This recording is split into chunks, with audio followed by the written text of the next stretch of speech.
नमस्ते मेरा सम्पूर्ण साथीहरुमा। आज चाहिँ म बारीमा गएर काँक्रा टिपेर ल्याएँ। बिउ पकाएको काँक्रा चाहिँ मजाले पाकेछ। काँक्रा ल्याएँ अनि अब अचार लगाउनलाई पखाल्दै छु। 10-12 वटा काँक्रा ल्याएकी छु। सधैँको जस्तो अघिल्लो वर्षको जस्तो धेरै त फलेन र पनि अलिअलि आफूलाई खान अलिअलि अचार लगाउने गरी फलेको थियो। बिउ पकाएँ अनि त्यो काँक्राको बिउ जति निकालेर बिहा सुकाएर राख्ने अनि अरू चाहिँ अचार लगाउनलाई बनाएकी पखालेकी मैले। काँक्राको अचार कस्तो मिठो हुन्छ खैपी।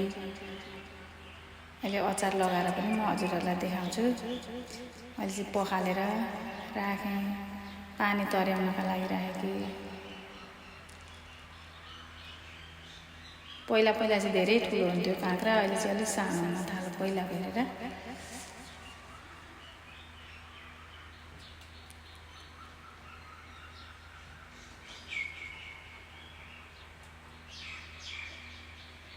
मैले काँक्रा पखालेर पनि सकेँ।